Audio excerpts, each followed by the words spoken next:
Kick back, have a sit, turn it up, get your fix. Time to upgrade, augment, but stay real, this the naked patient. Come by, the doc is in, you'll understand why it's good to be Nick. Like a tattoo, these words stick. All net, never throwing up bricks. Let's grow together through the weather, we can make a dent. Authentic people sharing stories, hope that it clicks. No need to dress it up, this is real as it gets. Let's strip it down, this the naked patient, yeah.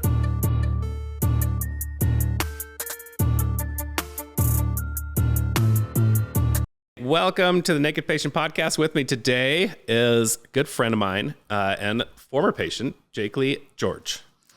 Yes, hi. Welcome, girl. So you've done one of these a while ago. Yeah, it was a long time ago. So what was that one about?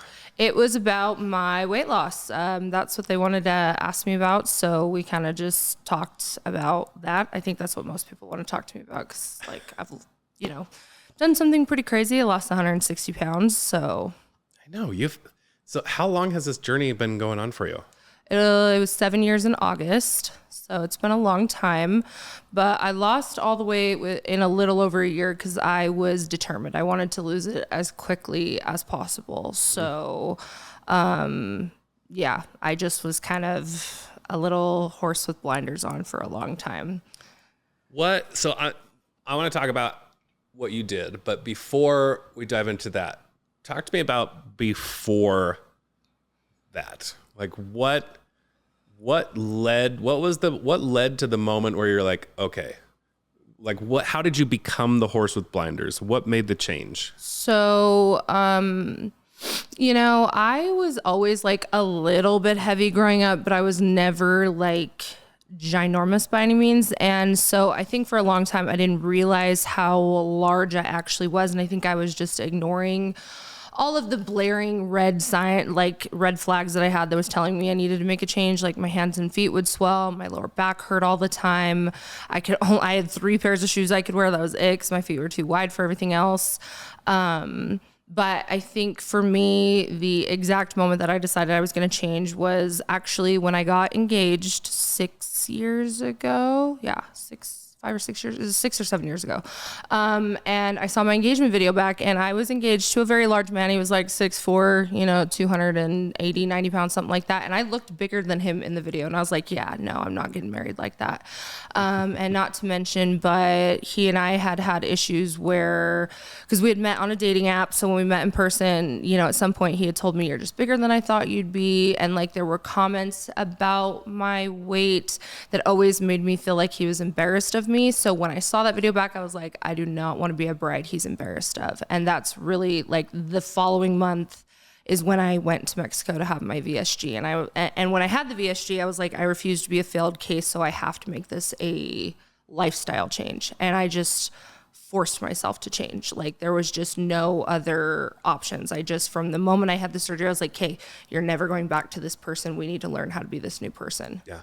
I'm glad you said that. So for people that don't know, VSG is a vertical sleeve gastrectomy. Yes. And so they are literally cutting out a portion of your stomach. I'm glad you know that because I don't entirely know exactly what they do. That's okay. And so they cut out a portion of your stomach, they make it smaller. So it's a more of a mechanical bariatric surgery rather than an absorptive bariatric surgery. Okay. Because what's happening is just now you have less room in your stomach. You can't eat as much. Right. Other types of bariatric procedures can be more invasive, like a gastric bypass where they're rerouting where your stomach connects into your bowels so that you're bypassing that initial area where food gets absorbed. And so you get absorptive changes as well.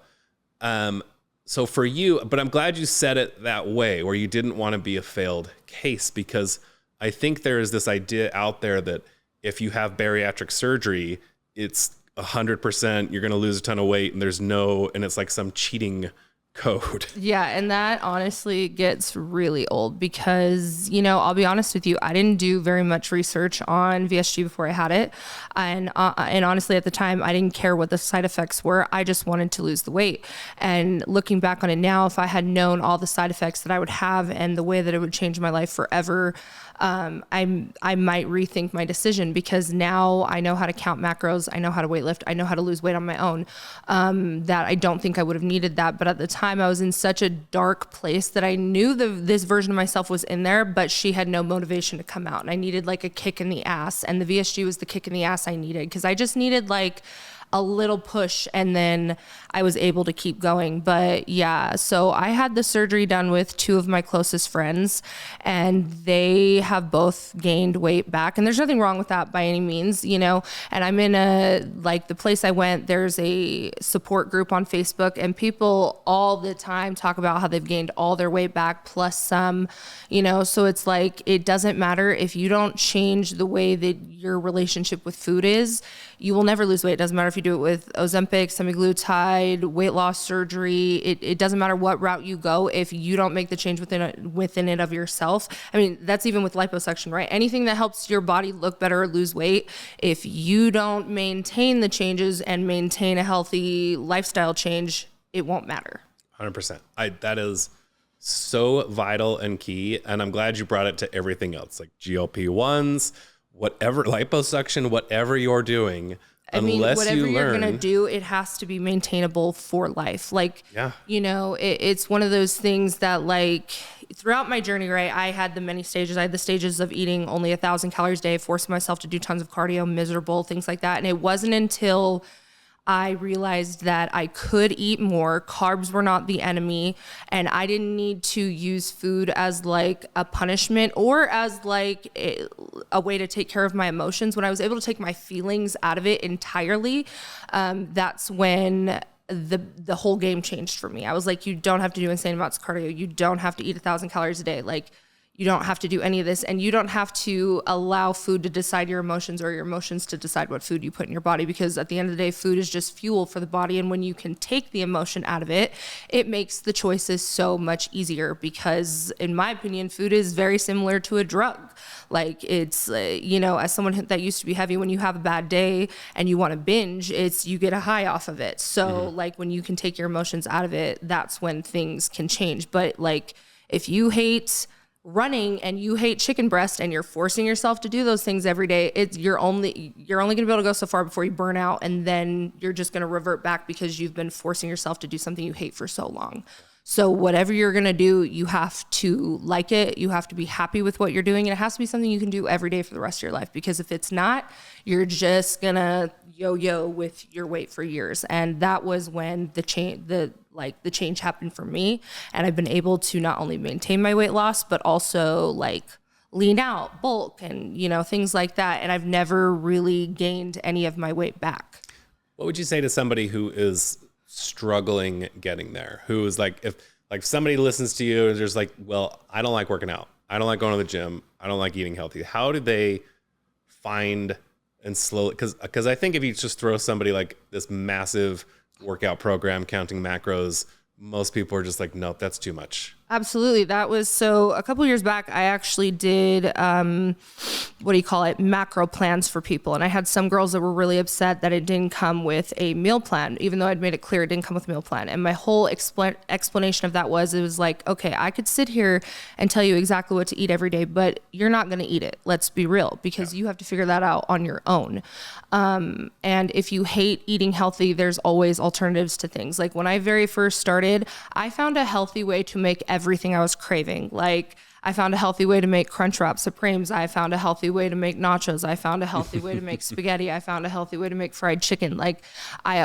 Because I knew that if I didn't enjoy what I was eating, I was not going to keep doing it. Like, for me, I hate chicken breast, so I only eat chicken thigh.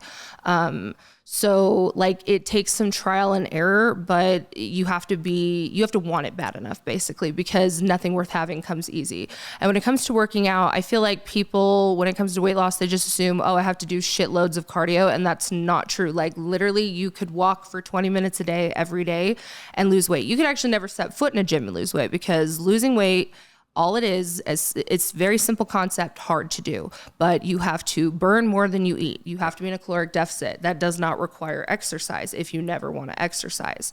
But like everybody wants to do these fad diets, keto, intermittent fasting, blah, blah, blah, but all roads lead to caloric deficit. Like if you go on keto, 100%. You're taking out a bunch of carbs, so therefore you're forcing yourself into a caloric deficit. You go on semaglutide, you're no longer hungry, so therefore you're eating a lot less, so therefore putting yourself in a caloric deficit. If you intermittent fast, you're starving yourself for X amount of hours throughout the day, forcing yourself into a caloric deficit. So instead of doing all these other routes that are not going to teach you how to make it a lifelong, like a lifestyle change, just learn. Like for me, I would tell anybody to learn to count your calories, and it's like a calculator. So like if you have a day that you are just dying for like a bag of chips, you can still have them. Like you just deduct it out of your calculator, and as long as you stay within your allotted balance of the day, you can actually eat whatever you want. Like I have a friend, he's a nutritionist for all the Marvel actors like Chris Hemsworth, Hugh Jackman, things like that. And he says the exact same thing. Him and his buddy actually did a experiment where they ate a Big Mac every day for 30 days and still lost weight because they stayed within a caloric deficit.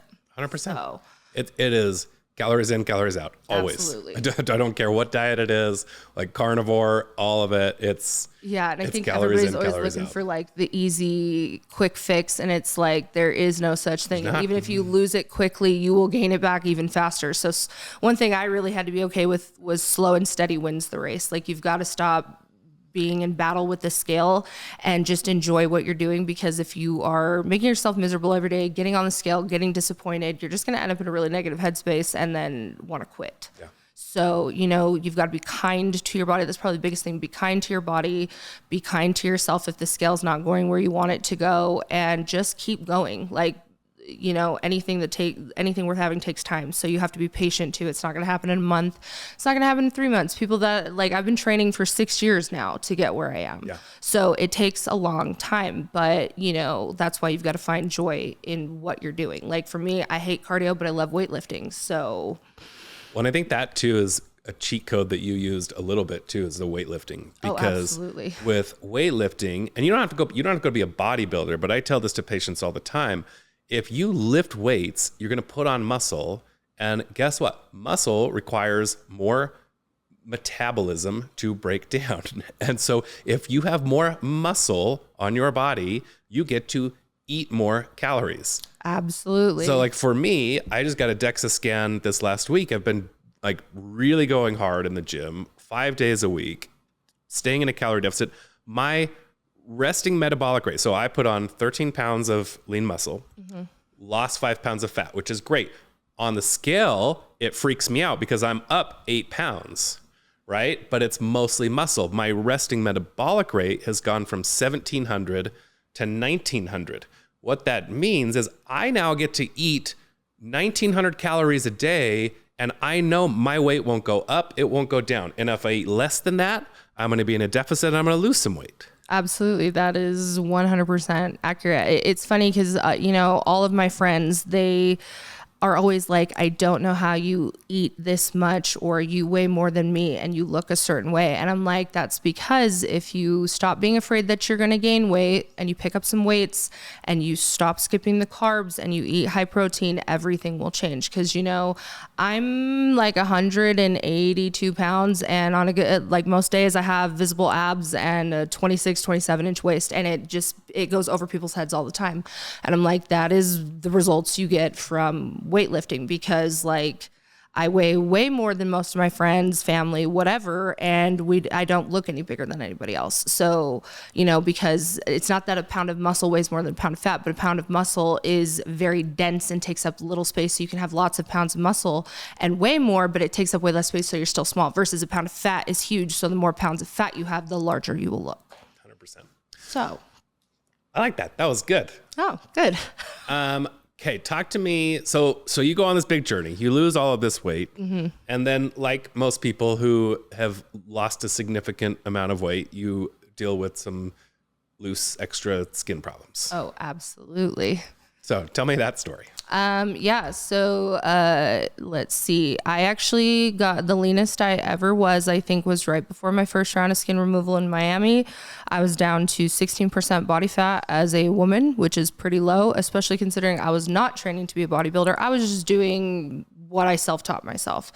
And you could actually see every muscle in my body if I flexed, but then it had this flap of hanging skin.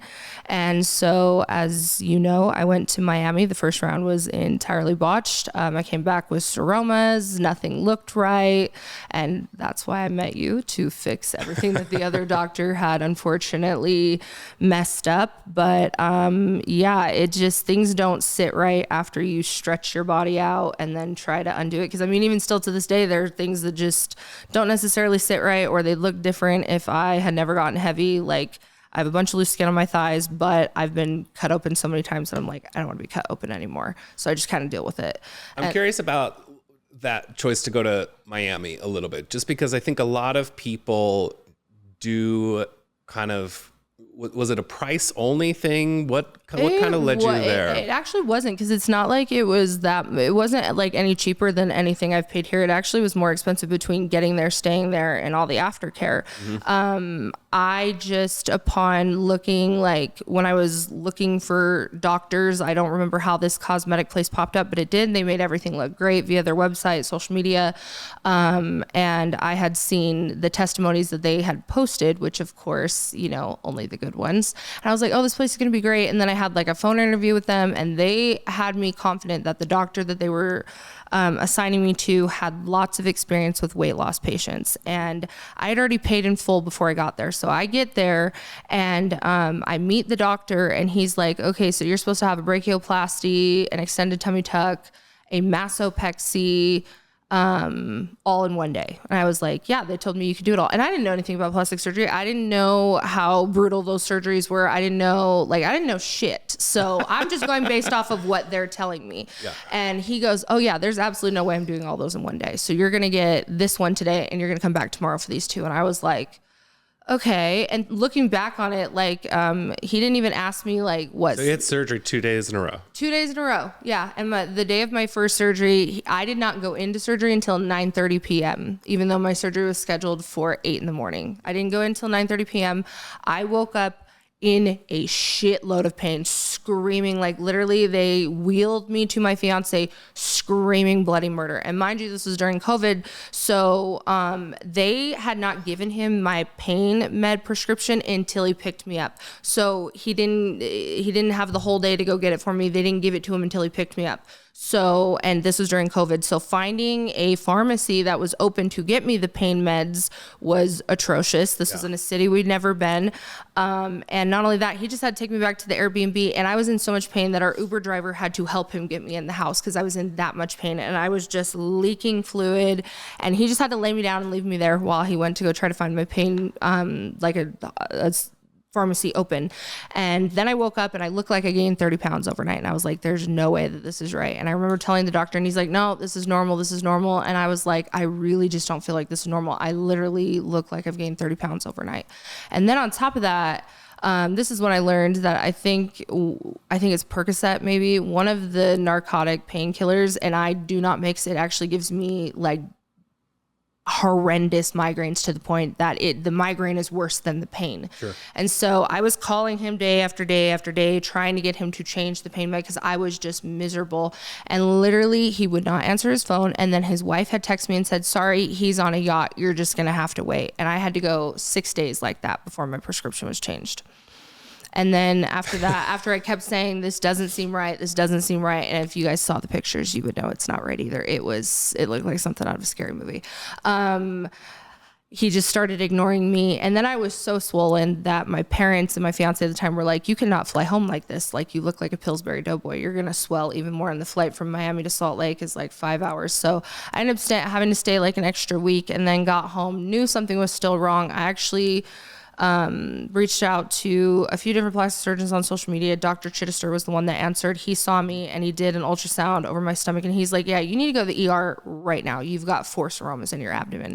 And within the first hour of being there, they had drained 1 whole liter off of my abdomen. So it was I think, horrendous. I think he was in our building when that happened, because I remember him telling me about this patient that had come in from Miami. But it was literally horrendous. And so I have told every girl asking about Miami, because I've learned in Miami, most of these places are little like chop shops. Like they take on way too many patients in one day. You never know when your surgery is going to be, and there is no bedside manner after that. Like it's asinine. That was one of the things I loved about you. I've told every girl that has asked me about surgery, they're like, well, in Miami, the results look better. And I'm like, listen, you don't understand that they only post what they want you to see. And on top of that, I was like, at least for me, Dr. Howland, one, will respond to your text at any given time. It does not matter. And he cares about your feelings. And if something doesn't look right, he will absolutely make it right, which is what you want out of a doctor. And that is not what you're going to get in Miami with any of the places you're going to go. They're chop shops, and they're just getting people in and out as quickly as they can. Well, there's so many red flags in that story. Oh, yes. And I'm not blaming you. I get it. Like, I know so many people who fall into this, but a few red flags. And this is just for your own education. If you're considering any type of plastic surgery, like if you are not meeting with the doctor before your surgical plan is made and before you've paid, huge red flag. Like, you should be meeting with your doctor knowing exactly what he or she thinks and what their plan is going to be for you. And then just like what you said, like a lot of these places are unfortunately these big centers that these doctors open. They have multiple ORs. And then a lot of times it's not even the surgeon doing the operating. They have nurse practitioners or PAs that they hire to do most of the procedures, and they're just there on site. And so they can run 4 or 5 different rooms at a time and not be there operating. A lot of this is getting investigated and legislated right now. They're trying to pass laws in Florida right now to prevent these types of hospitals, but they exist, and it's scary. Yeah, no, it's night and day different between my experience there and my experience with you. Like I said, I had already paid in full when I got there. And the worst part is that after getting there, I had every gut feeling to not go through with it. But when you've already paid $18,000 and you know you're not going to get it back, I guess at that point I was like, hey, I guess we'll just take the risk. Even though if I had not paid and I showed up there to pay, I would have never paid, because I just had a really bad gut feeling. But yeah, so because with you, obviously you meet a couple times, make sure you're on the same page. Your nurse reaches out a week before to make sure you have your prescriptions beforehand and tells you what to do. And the aftercare when you wake up, make sure you're not in pain before you send you home with your person and see you the next. Like, it's just night and day different. And I'm always telling girls, I'm like, I get it. The results look snatched on this page, but let me tell you, as someone who has made friends in the plastic surgery community, I have had a friend that went to Dr. Worldwide in Houston, hated her results. Had a friend that went to Dr. Miami, hated her results. I've had friends that have gone to the biggest name doctors and still hated their results. So it's like, there's no guarantee for you anywhere. You just want to make sure you're picking a doctor that cares about you as a person, because if they don't care about you as a person, it does not matter who you're going to. So 100%. And first of all, I think, I know there's patients who have come to me that would say, oh, I hate my results. And that just exists as plastic surgeons. Like, if you operate enough, not everybody is going to be thrilled. But I think the most important thing, like you said, is I also know that I care about my patients as much as anybody. Yeah. And I think also I've noticed that girls have highly unrealistic expectations. And I learned that through myself too, because I had highly unrealistic expectations, because you're going based off of what you see on social media and you're like, oh, well, if that girl can look like that, I can look like that. Mm-hmm. When in reality, your body is very different. And just because you get lipo 360 doesn't mean you're going to look like somebody else that got lipo 360. Just because you get breast implants doesn't mean your breast implants are going to look like somebody else's. So I think it's really important to not set yourself up for failure, because one thing that nobody talks about is there is a really bad depression that comes with plastic surgery. Like, everybody thinks it's just great and, fantastic. And it's actually not. You get really depressed for quite some time and you kind of tear yourself up. It's not all like sunshines and rainbows. So talk about that a little bit more, because we tell people 2 weeks or so, you're going to go through this great depression phase. It's really normal. You basically so after your surgery, you're swollen, you look terrible, you feel terrible, and you just immediately think, what mistake have I made? Because it's almost like, even though you know you're not going to wake up looking the way you're going to look, there's still that part of your brain that expects it to go that way. So when it doesn't, and things look rough or swollen or bruised or bloody or whatever, you're like, oh my God, I've made a mistake, and things like that. And the thing with plastic surgery is too, it takes time, regardless of whether you get a boob job, a tummy tuck, lipo, whatever, it takes time. So you're not actually going to see your true results for like 6 months to a year. And you beat yourself up in the process, just going, oh, this was a waste of money. I look the exact same, or I look worse, or whatever. And instead of being kind to your body and waiting the appropriate time to see what your actual results are going to be. Not to mention, I also think it goes back to the whole unrealistic expectations. I think sometimes, like, at least in friends or girls I've talked to, they will show me the picture of their before, and then they'll show me what they look like after. And they're like, I basically look the same. And when I'm looking at it, I'm like, no, I can see a big difference, but they've convinced themselves there's not a big enough difference because they had one expectation and it came out a different expectation. Yeah. So it's just like a giant mind fuck, to be entirely honest with you. It's a huge mind fuck because, like, I think a lot of us go in expecting to look like Kim Kardashian when we come out, and like, it's just, you're just not being realistic with yourself. So therefore it leads to a lot of depression. 100%. A lot of depression and wanting to hate yourself because you're like, wow, I made this, I spent all this money. This has been awful and I hate it. So, you know, and then as time passes and you heal and you finally get to your actual results and you're like, okay, this actually isn't that bad. And then you start to like it. But man, that healing time is atrocious. Yeah, it is.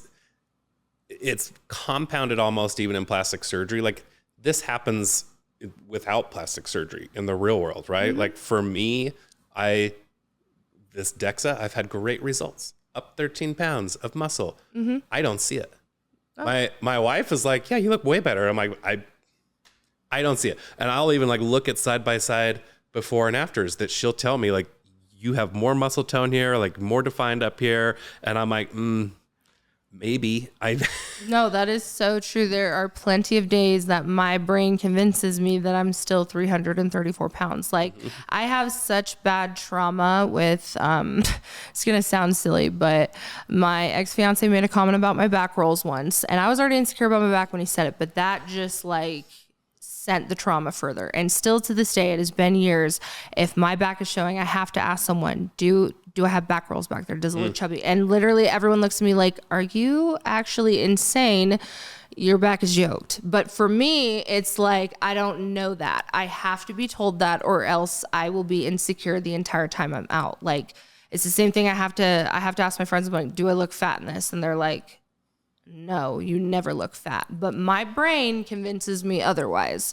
And I'm actually meaner to myself some days than I ever was when I was heavy. Like, the body dysmorphia is very real. I'm going to ask you an interesting question.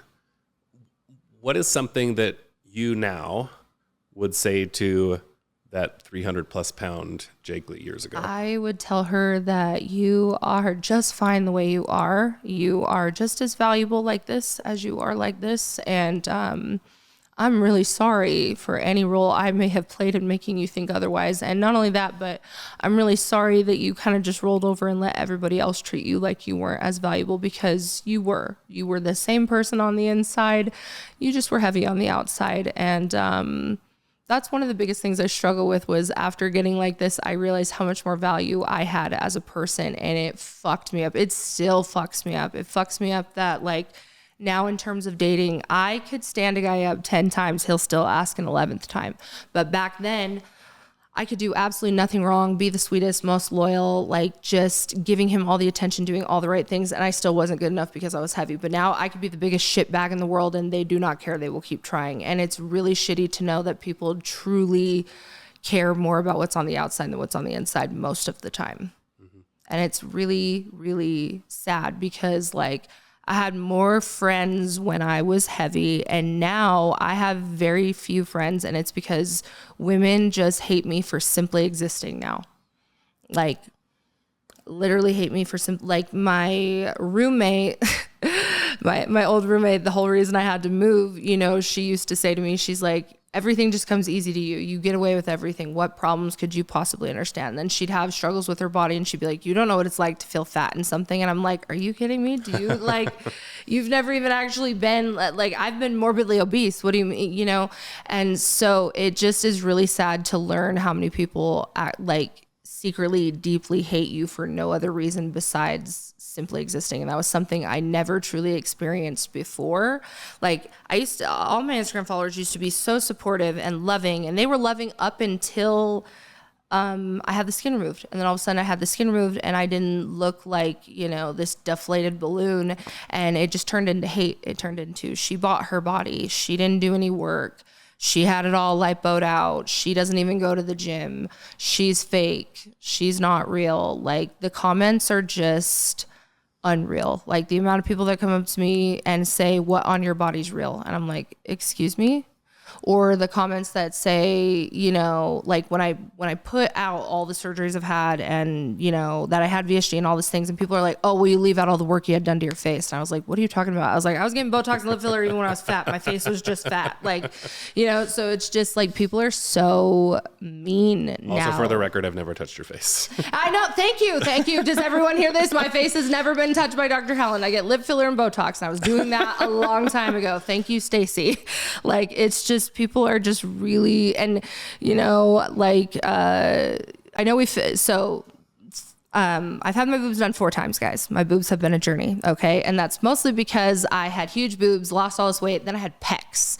So it was through trial and error. We learned Jake Lee cannot have implants under the muscle because my pec muscle was too intense and pushing them down and flattening them. Well, that, and like what I will say too, is if you are a massive weight loss patient, this is a journey that I've had to learn with these patients is, the skin just does not respond the same way as somebody who has not gained and then lost 100+ pounds. No, and I believe you through and through on that, because like, even when you have the skin removed, it still doesn't sit the same. Like, I still have loose skin on my abdomen, I still have loose skin on my arms, I still have loose skin on my back, and it's not like more can be removed. We've removed as much as we can, but it's still there. Things they just don't sit right after you've stretched your body to max capacity and then decided to bring it back. Yeah. But it's kind of like if you were to stretch a ponytail to max capacity and then let it go, it's never going to be quite the same again either. You can't stretch anything to max capacity and expect it to go back to the way it once was. So, but like with my boobs this last time around, so I've lost like 30 pounds in the last 3 months going through an insane amount of stress. This is actually the first time in my life I've ever lost weight without trying. And the amount of girls that are like, you're on semaglutide, you're just lying about it. I'm like, I'm really not, guys. Actually, I'm just not going to the gym and I'm really depressed and I have no idea why I'm losing weight. But through that, my boobs have become to look extremely fake because I have no fat. They're just 2 big circles, right? And now I have gotten so many rude comments from women. Like, just while I was in Miami a week ago, this woman I checked out, and then my best friend checked out after me, and she looks at my best friend and goes, wow, so much silicone on that one, huh? And I'm just like, my God, if I could have real boobs, I would. There's nothing in there. Like, it's, so it's just like girls say really rude things. Just on Saturday, I was at the Pie Hole and some girls just talking about her boobs and lips are disgusting. And I'm just like, why do you even care? They're not yours. Like, so it's just one of those things that people are really mean and nasty for no good reason. Cause I know for me, I don't like, you could look any which way, and I'm not going to talk about you because I have too many things on my own plate to worry about what anybody else looks like or what anybody else is doing, because it does not affect me. So I don't understand why people feel the need to be so rude, but my God, people are more rude to me now than they were before. It's wild. We've attached so much shame to plastic surgery, and we, shame people and give people a hard time for having any work done. And then the opposite exists too, where people shame people like Sarah Jessica Parker for not getting any work done. Oh, absolutely. And it's just like, what do you want from me, society? Exactly. If I should do it, shouldn't do it. And so my mission has always been to try to remove this shame and stigma around plastic surgery. Well, yeah. And my whole thought process is if there's something on your body that you hate, that you can change. Why on earth, life's too short, why on earth would you walk around hating it when you could, like, for example, like if you had a nose you hated that could be fixed with a nose job, why would you spend your entire life hating your nose instead of just having a surgery that could then make you confident within and of yourself? Because I'm sorry, I hate to break it to you, world, nobody's born perfect. Everybody's born with imperfections, every single person. And you still have to do the inner work for it to actually improve you. And you touched on this a little bit earlier. I think people that approach plastic surgery from a place of, I'm doing this because I love my body rather than I'm doing this because I hate my body. Like that was you. Like you had already done all of this work with a VSG, with losing 100+ pounds, with getting your ass into the gym. That is not somebody who hates themselves and hates their body. No, for me, I was like, I deserve to see my results, because literally if I was to show people pictures, I used to flex my arm and you could see every muscle in my arm. Like literally when I show people, they're like, you were yoked. And I was like, I know. And that's because also even when COVID hit, I continued to work out every day. I had dumbbells, I had resistance bands, I did everything. I actually even did a Jake's Fit Army with all the girls so they could also work out at home. And I had, I think like 5,000 girls buy my little $10 plan or whatever, and they loved it. So I'm like, I never once stopped working. Like at one point I used to walk to and from the gym every day, to and from the grocery store, to and from the nail salon. I'd ride my Peloton 3 to 4 times a week, and then I'd lift 5 days a week.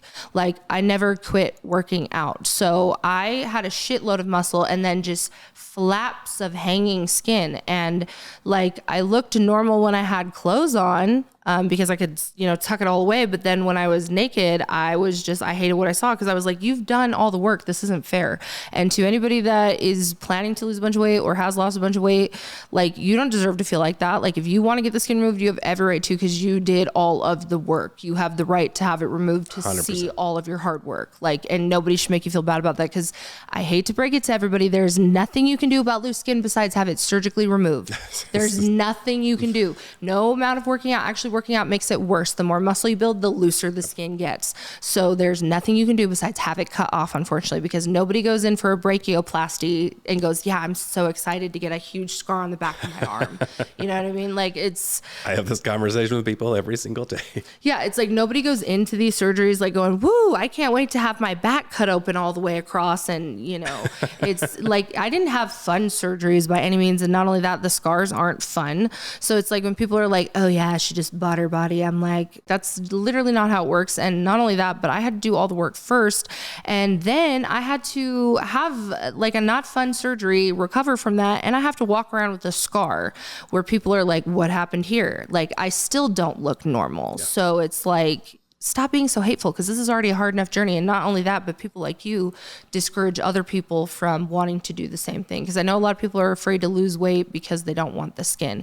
And let me tell you, the skin is, for me personally, way less like pain, cons, all these things than walking around heavy. Yeah. Like I would, if I had a choice to live heavy or live with the loose skin, I would live with the loose skin tenfold over, because I felt night and day different physically. Like it was great to look different on the outside, but like my feet and hands no longer swelled, no longer had back pain, no longer had high blood pressure.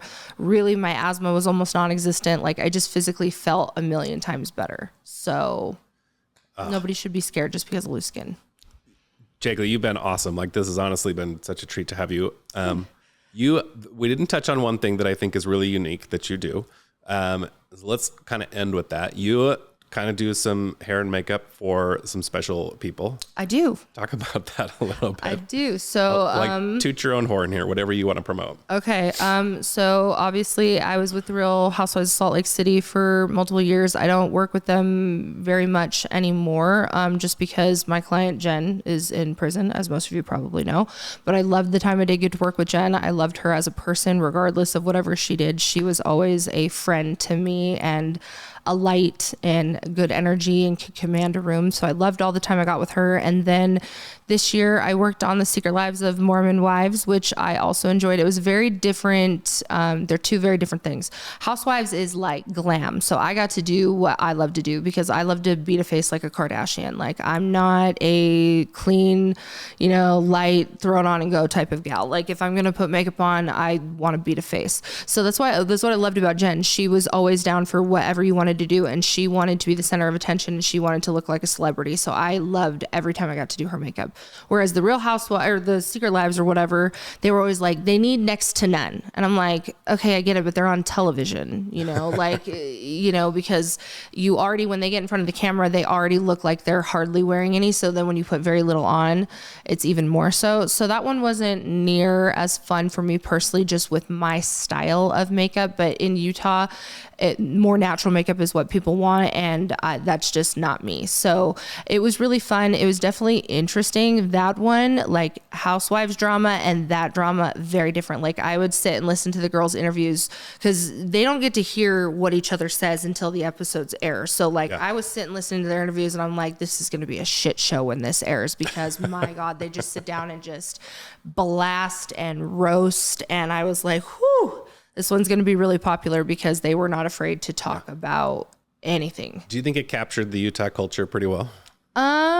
Unfortunately, yes, because like as someone who's like had lived in Utah, but I'm not Mormon, but I've had a lot of Mormon friends. I've been in relationships with Mormons. And this is just my personal opinion, I just think like Mormonism can like kind of mess people up in a way. Like it just gives them a different sense of reality than what's actually reality. And I think what I mean by that is they put such a strong emphasis on if you do these things wrong, you are a bad person, and it creates a lot of self-hatred. And then I also think it creates a lot of doubt of who they want to be, because I feel like they're all supposed to be a certain type of way, and so they struggle with, well, I want to do the right thing because this is what I'm told is the right thing, but I also like feel like I want to do this. And I think that that's what causes some of the crazy odd behaviors, but I could be totally wrong too. I didn't grow up Mormon, so I don't know. No, I think, well, I mean, I did. I'm no longer in church, but it's, I think it creates, and this is not a knock against Mormonism per se. I just think any area where you have one strong ideal, whether it's a religion or not, and that's all like localized in one tight area, that creates this very strong, like keeping up with the Joneses mentality where, absolutely, you know, Billy sees somebody get a new car and then the next door neighbor's like, oh, I need a new car as well. And then 3 doors down, they're like, oh, well, if they're getting new cars, we also need a new car. Absolutely. And I also, like, for me, because I was in a relationship with someone that was a returned missionary for 5 years. And he struggled a lot with feeling guilty about premarital sex. Like literally he would cry to me and say, I'm struggling with this because I've been told my whole life, if I do this, I'm going to go to hell. He struggled with, like, if he said a curse word, he would tear himself up over it. And it took him like a good 4 years before he was even willing to try alcohol because it was the same thing. So for me personally, I just don't think if you have premarital sex or you drink alcohol or you smoke weed, that makes you a bad person. What decides if you're a good person or not is how you treat others, and that's it at the end of the day, because we all have our little guilty vices. Like I don't care who you are, whatever your guilty little pleasure is, you have it. So, you know, I just think if we stop judging each other for the guilty pleasures or the bad decisions we make, because we all make bad decisions, the world would be a lot better place, because it's like the pot calling the kettle black. You know what I mean? Like, so like I learned with the Secret Lives, you know, you've got some that drink, some that don't. And then they both are just like, well, you're terrible for drinking, and well, you're terrible for not drinking. And it's like, neither one of you are terrible for those things. That's not what makes you a good or a bad person. You know, so I just think that there's just a heavy emphasis on things that I don't think are a deciding factor of if you're a good person or not. And I think if we focus less on those things and more on like what's on the inside and how you treat other people, like religion would be a lot less uncomfortable for those of us that aren't religious. Because I know for me, it's just, I get super uncomfortable because I'm like, are you going to judge me because I have tattoos? Are you going to judge me because I occasionally smoke weed? Are you going to judge me because I occasionally drink? Like, because I don't think I'm a bad person for those things. But then, you know, you're around the right religious person and they're just automatically looking down on you when they don't even know anything about you. So I think that that's rough. That's probably the hardest part about living in Utah, at least for me. Like that kind of judgment gets old. Like as a makeup artist, I can feel it in my clients when they're judging me right off the jump before I've even done or said anything. Like I know the clients I can be myself around, and I know the ones I can't be myself around because they're just going to think I'm going to hell. Fair. So fair enough. I think any last minute parting advice?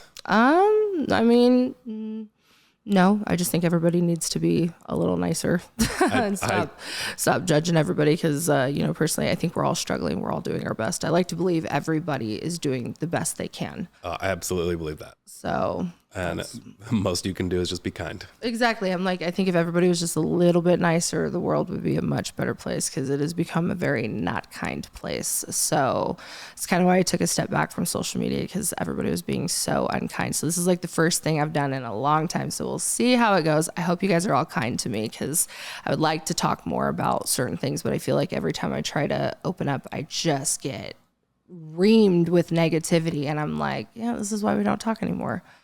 So, well, keep being you and keep shining. I appreciate you for coming on here, Jake Lee. I'm glad you asked me. I feel honored. Thank you so much for listening to The Naked Patient Beyond the Operating Room. I'm Dr. Nicholas Howland. Please remember that every patient who appears on this podcast has consented to discuss their story and their surgery on the podcast. That way we remain HIPAA compliant. This is a free podcast. The best thing that you can do for us is to leave us a review online. Let us know what you liked. Let us know what you'd like to hear. Let us know how we can improve. If you are curious about anything related to plastic surgery, you can reach out to me on Instagram at Dr. Nicholas Howland, and I typically respond there, or you can reach us at the office at 801-571-2020, or we have an online form you can fill out at the website, www.howlandplasticsurgery.com. Any of our coordinators would be happy to help you. Thanks again for listening. Thanks for listening to the Naked Patient Podcast. Stay tuned for the next episode. Till next time.